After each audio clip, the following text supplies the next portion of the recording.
বন্ধুরা, আজকে স্বপ্নের রান্নাঘরে আমি তোমাদের সঙ্গে একটা নতুন রেসিপি শেয়ার করব। কুমড়োকে গোটা পোস্ত দিয়ে ভাজা, নিরামিষ। তো চলো, ধুয়েও নিয়েছি। চলো কিভাবে ভাজবো বন্ধুরা, দেখো আমি কিভাবে কুমড়াটা ভেজে দিই। এই যে গ্যাসটা আমি জ্বালিয়ে নিচ্ছি, এই যে কড়া বসানো।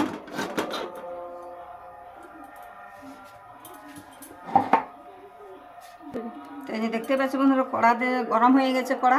দেখুন আমি তেল দিয়ে দেবো।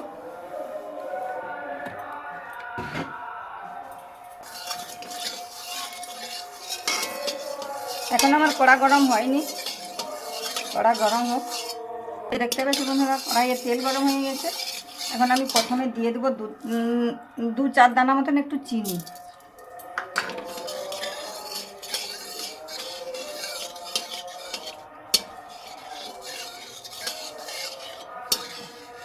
চিনি ফুটে গেছে।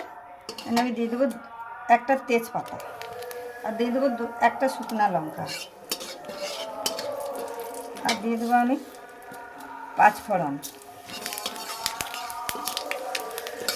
দিয়ে আমি সেই কেটে ধুয়ে রাখা কুমড়াগুলো দিয়ে দেবো।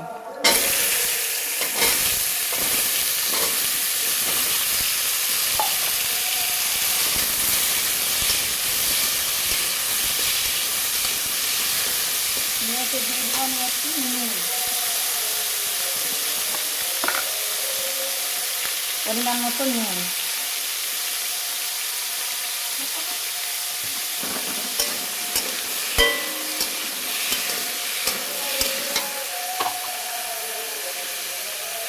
আর আমি দিয়ে দিলাম হলুদ।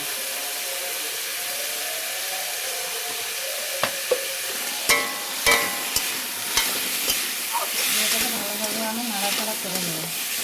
যেটাকে আমি এখন ঢাকা দেবো।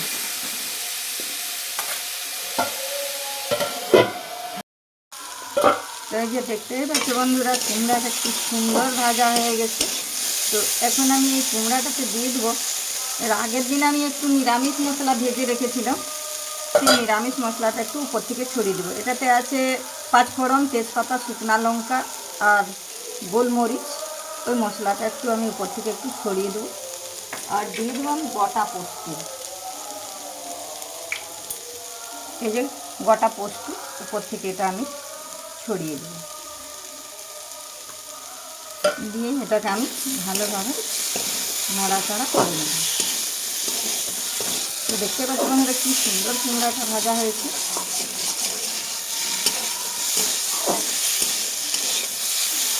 আমার হয়ে গেছে, মানে এটাকে আমি নামিয়ে নেব। তো এই যে দেখতে পাচ্ছ বন্ধুরা, নিরামিষ কুমড়া ভাজা পোস্ত দিয়ে কি সুন্দর হয়েছে। চাইলে তোমরাও এভাবে করে খেতে পারো। আর যদি আমার এই কুমড়া ভাজাটা তোমাদের ভালো লেগে থাকে, একটা লাইক, একটা সাবস্ক্রাইব করবে।